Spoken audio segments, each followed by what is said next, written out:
तो मेरे भाइयों, आज जो हम वाणी लेने जा रहे हैं वो कबीर सागर से लेने जा रहे हैं। बहुत ही विवेकपूर्ण वाणी है, आपने पूरा अच्छी तरह समझना है। तो क्या कहती है वाणी? काल तिहि काल का भेद सुनाऊं, धर्म दास में तो ही लखाऊं। नी अक्षर का भेद निज पावे, नी अक्षर माही जाय समावे।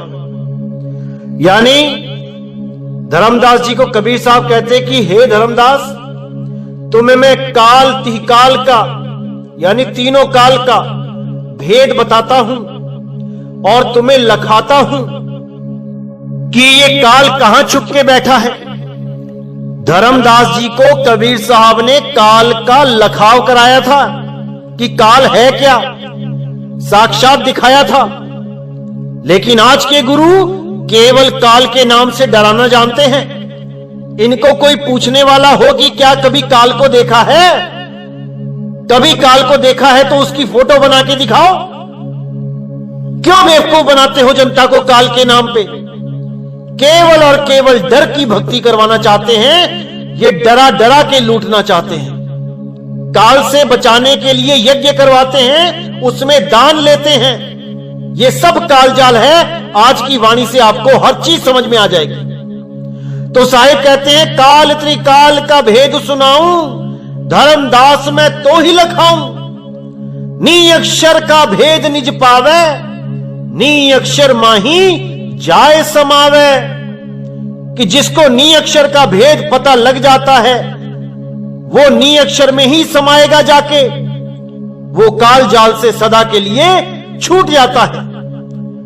और जितने भी गुरु ये देही से प्रेम करवाते हैं, ये देही से आस लगवाते हैं, ये सब काल के जाल में ही उलझा देते हैं। क्योंकि देही नाम सब जगत बखाने, विदेही नाम कोई बिरला जाने। विदेही नाम को करोड़ों में से कोई एक संत जानता है, बाकी सब के सब इसी देही ज्ञान में उलझा के जन्म मरण के चक्कर में छोड़ के चले जाते हैं।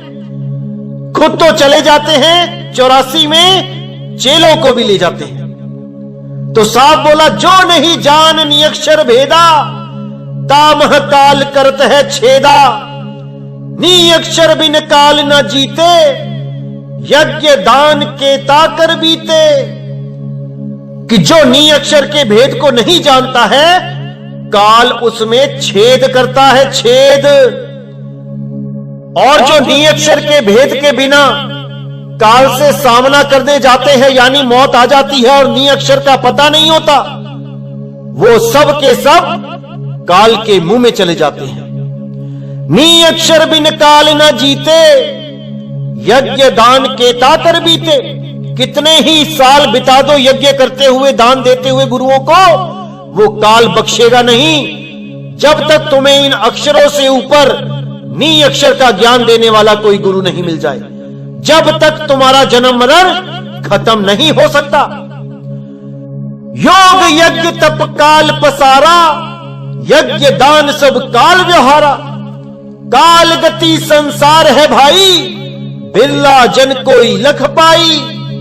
साफ कह दिया साहिब ने कि जितने भी ये योग यानी हठ योग, प्राण योग, राजयोग, ये जितने भी योग हैं, ये जितने भी यज्ञ हैं जो आपको आज गुरु बनके यज्ञ के साथ जोड़ देते हैं, यज्ञ करवाते हैं, हवन यज्ञ करवाते हैं और सोचते हैं कि कबीर साहब ने भी यज्ञ करवाए हैं, ये सब काल का पसारा है भाई।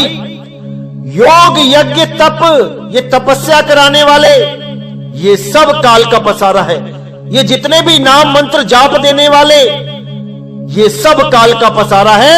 ये काल के ही मुंह में लेके जाते हैं। इसीलिए साफ कह दिया, योग यज्ञ तप काल पसारा, यज्ञ दान सब काल व्यवहारा। ये जितने भी लोग यज्ञ करवाते हैं, दान लेते हैं, चंदा लेते हैं यज्ञ करवाने के लिए, ये सब काल के ही व्यवहार करते हैं। ये सब उस काल निरंजन के एजेंट हैं। लेकिन सफेद चोले पहन के सतगुरु बन के जीवों को धोखा देते हैं, जीवों को भरमाते हैं।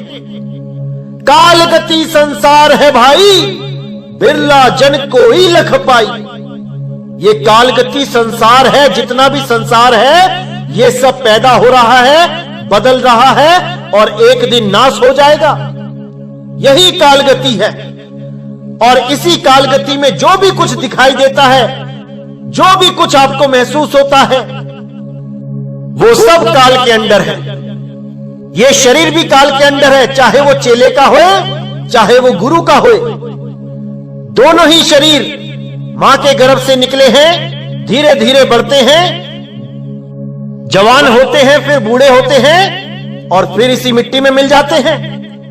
ये सब काल गति है। इसको कोई शब्द गुरु ना समझ ले गलती से। शब्द गुरु ना तो कभी पैदा होता है और ना ही उसका कभी अंत होता है। इसीलिए साफ बोल दिया, काल गति संसार है भाई, बिरला जन कोई लख पाई। अरबों खरबों गुरुओं में कोई एक बिरला हंस होता है मालिक का, जो आपको ये मूल ज्ञान समझाता है, आपके सारे भरम तोड़ता है। नहीं तो इस जन्म और मरण से निकलने का कोई रास्ता नहीं, कोई रास्ता नहीं। लेकिन सबकी किस्मत एक सी नहीं होती है, क्योंकि बहुत से ऐसे लोग होते हैं जो अच्छे अच्छे कॉलेजों में एडमिशन तो ले लेते हैं, लेकिन वो पास नहीं हो पाते, क्योंकि उनमें इतना विवेक, इतनी बुद्धि, इतनी क्षमता, इतनी मेहनत करने की क्षमता नहीं होती कि वो उस कॉलेज में पास भी हो पाए। इसलिए बच्चे तो बहुत आते हैं कॉलेज में, लेकिन सब पास नहीं हो पाते। उस कॉलेज में टीचर तो एक से ही होते हैं सबके लिए, लेकिन फिर भी कुछ बच्चे उन टीचरों के पास पहुंचकर भी, उनसे पढ़ाई सीख कर भी, उनसे पढ़कर भी वो पास नहीं हो पाते। इनमें टीचर का कोई दोष नहीं होता, क्योंकि बच्चे में ही विवेक कम होता है, उसकी ही क्षमता कम होती है। तो उसी का उदाहरण यहां देते हुए साहिब साखी बोलते हैं कि संशय काल शरीर माही, विषय काल है दूर, ताही लखत कोई संत जन, जार करे सब धूर। कि सबसे बड़ा काल तो संशय है, जो आपको भक्ति से अलग कर देता है। क्योंकि हमारे पंथ में भी ऐसे कई भगत आते हैं जो देखा देखी आ जाते हैं जल्दबाजी में। वो बिना ज्ञान को पूरा ज्ञान समझे बिना ही आ जाते हैं, इस डर के मारे कि हमें काल न खा जाए। और संशय दिमाग में होता है, वही बीज एक दिन पेड़ बन जाता है और वो मूल ज्ञान को बिना समझे इसको त्याग देते हैं और फिर उन्हीं पंथों में चले जाते हैं जहां से वो आए होते हैं। यानी कि 12वीं में बच्चा पास नहीं हुआ, कंपार्टमेंट आ गई, उसकी सप्ली लग गई, लेकिन उसने कॉलेज में एडमिशन ले लिया। अब सप्ली तो टूटी नहीं, तो उसको वापस वहीं आना पड़ा, क्योंकि जिस काल से वो बचना चाहते थे, जिस काल से बचने के लिए मदन साहिब के पंथ में आना चाहते थे, उनको यही नहीं पता था कि काल है क्या। अरे भाई, ये संशय ही तो काल है। तुम्हारे अंदर संशय आया नहीं कि तुम काल के मुंह में गए नहीं। इसीलिए मैं हमेशा कहता हूं, पहले हर संशय खत्म कर दो। जितने भी संशय हैं, जितना भी भ्रम है, ये विवेक के द्वारा खत्म कर दो और निर्भय होके आओ। इसीलिए साहिब ने बोला, संशय काल शरीर माही, कि संशय रूपी काल ही शरीर में बैठा है। कैसे बचोगे उससे? विषय काल है दूर, जो असली काल है वो तो बहुत दूर है, उसका ज्ञान तो बहुत दूर की बात है। पहले संशय काल से तो निपट लो। ताही लखत कोई संत जन, जार करे सब धूर। इस काल को कोई संत जन ही लख पाएगा, वही जान सकेगा इस काल की गति, इस काल के बारे में सही नॉलेज, इस काल का असली रूप वही बचा सकता है। नहीं तो सब के सब काल के मुंह में जाएंगे, कोई नहीं बच सकता।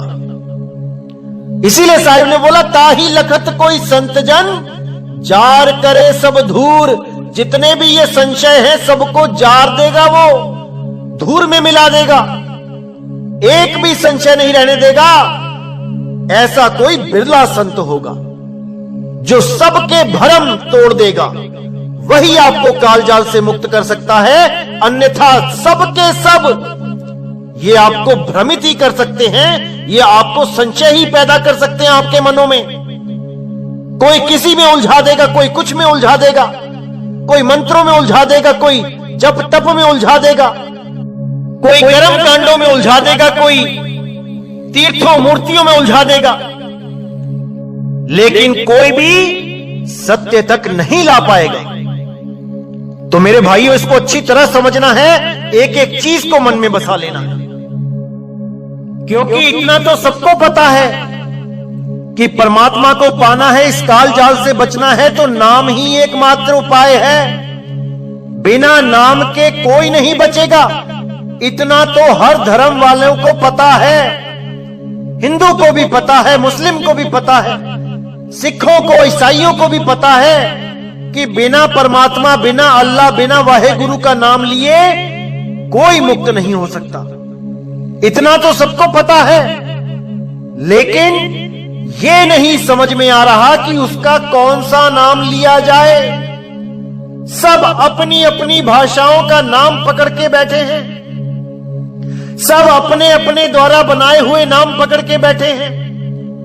हिंदुओं ने उसको राम राम, हरे कृष्णा, मुसलमानों ने उसको अल्लाहू अकबर, अल्लाहू, सिखों ने उसको वाहेगुरु और ईसाइयों ने हालेलुया या गॉड बोल के पकड़ रखा है। कबीर पंथियों ने उसको सत कबीर, ओम कबीर, सोहम कबीर, जय कबीर ये पकड़ के रखा है। सबके सब 52 अक्षरों में ही उलझे हैं, कोई भी 52 से परे नहीं हो पा रहा है। इन 52 अक्षरों को कीर्तम नाम बोला गया है, कीर्तम नाम, कृत्रिम नाम। इसीलिए गुरु ग्रंथ साहब में भी बोला गया, कीर्तम नाम कथे तेरे जिहिबा, वो सत्य नाम तेरा बड़ा पुरबला। कि सतनाम और कीर्तम नाम में फर्क है भाई। कीर्तन नाम 52 अक्षरों में आते हैं और वो सतनाम 52 से परे। इसलिए बोला गया 52 आखर लोक त्रय, सब कुछ इन्हीं माही, और ये आखर खिर जाएंगे, वो आखर इनमें नाही। उसी का भेद बताते हुए कबीर साहब कहते हैं, भरम वसी जीवाप न जाना, जस सुगवा नलनी फंदाना। जिमि केहरी छाया जल देखे, निज छाया दुतिया वह लेखे। धाय परे जल प्राण गवाए, अस जीव धोखा चीन ना पाए। कांच महल जिमि भूखे स्वाना, निज आकार दुतिया कर जाना। यानी जैसे भ्रम में पड़कर जीव अपने आप को नहीं पहचान पाता कि मैं क्या हूं, और वो अपने आप को देह समझता रहता है कि मैं शरीर हूं, मैं आदमी हूं, मैं औरत हूं, मैं कुत्ता हूं, मैं बिल्ली हूं, मैं हाथी हूं, मैं घोड़ा हूं। सब अपने आप को शरीर मान के बैठ गए हैं। यही अज्ञान है, यही भ्रम है। इसी भ्रम के लिए बोला, जैसे सुगवा नलनी फंदाना। जैसे तोता नलनी को पकड़ता है, उल्टा हो जाता है तो सोचता है कि नलनी ने उसको पकड़ लिया। जैसे शेर जल में छाया देख के छलांग मार देता है पानी में, सोचता है कि कोई दूसरा शेर उसके सामने आ गया था। ऐसे ही कांच के महल में कुत्ता भौंक भौंक के मर जाता है, सोचता है कि सामने कोई दूसरा कुत्ता खड़ा है। दुठिया आवाज उठे तह भाई, भूकत स्वान लेहु लख धाई। ऐसे यम जीव धोख लगाई, ग्रासे काल तबे पछताई, यानी वो दूसरा कुत्ता समझ के भौंक भौंक के उस पे मर जाता है। ऐसे ही यम जीव को धोखे में रखता है, और जब वो काल शरीर को ग्रासता है तब ये जीव बहुत पछताता है, क्योंकि मूल ज्ञान को नहीं समझ पाया। आपके जीवन में मूल ज्ञान तो आया, लेकिन अहंकार की वजह से आप इस ज्ञान को अगर नहीं समझ पाए तो आपको अंतकाल में पछताना पड़ेगा। क्योंकि साहिब ने साफ बोला है कि सबका हुक्का लीजिए, साचा शब्द निहार, पक्षपात मत कीजिए, कहे कबीर विचार। कि कभी भी किसी संत महात्मा का ज्ञान सुनते हो, कभी पक्षपात मत करो। कभी ऐसा मत सोचो कि हमारे गुरु से आगे की बात कर रहा है ये तो, अरे भाई हम नहीं सुनेंगे इसकी बात, हमें तो गुरु बदलना पड़ेगा। मेरे भाई गुरु ज्ञान है, गुरु देह नहीं है, इसको समझ लो अच्छी तरह।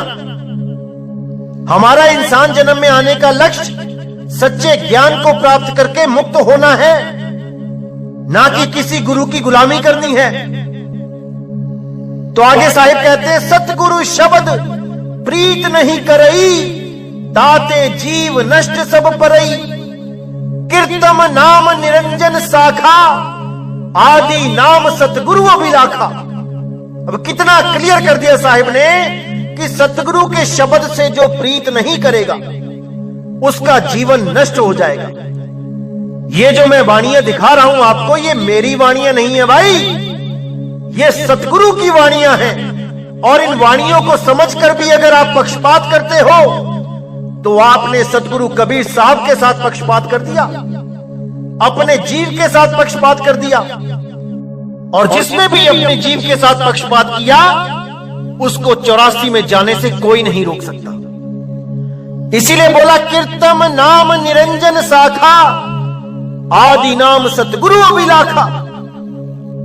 कीर्तम नाम यानी जितने भी ये 52 अक्षरी नाम हैं, ये जितने भी नाम जो बोले जाते हैं, लिखे जाते हैं, पढ़े जाते हैं, ये सब कीर्तम नाम निरंजन शाखा, ये उस काल निरंजन की ही शाखा है। और जिस शाखा को आप पकड़ोगे वहीं पहुंच जाओगे। लेकिन आदि नाम सतगुरु अभिलाखा, वो आदि नाम, वो नी अक्षर नाम, वो निज नाम इन 52 से परे है, वो सतगुरु का असली नाम है। सतगुरु चरण प्रीत ना करई, सतगुरु मिल निज घर संचरई, धर्मदास जीव भय बिगाना, धोखे सुधा गरल लपटाना, अस कै फंद रच्यो धर्मराई, धोखा वस जीव परे भुलाई, और सुनो मन कर्म पसारा, जी नहीं दुष्ट जीव होए नियारा। तो यहां साफ बोल दिया कि सतगुरु चरण प्रीत ना करई, जो सतगुरु के चरणों से प्रीत नहीं करेगा वो यही काल जाल में उलझा रहेगा। सतगुरु मिल निज घर संचरई, और जो सतगुरु से मिल जाएगा, जो उसके लड़ लग जाएगा, वो अपने असली घर को पहुंच जाएगा। धर्मदास जीव भय बिगाना, धोखे सुधा गरल लपटाना, यानी जो सतगुरु के लड़ नहीं लगेगा उसको बेगाना समझेगा, वो धोखे सुधा गरल लपटाना। सुधा यानी अमृत मेल, वो अमृत की जगह फंदे को गले में लपटा लेगा। अस के फंद रच्यो धर्मराई, धोखा वसी जीव परे भुलाई।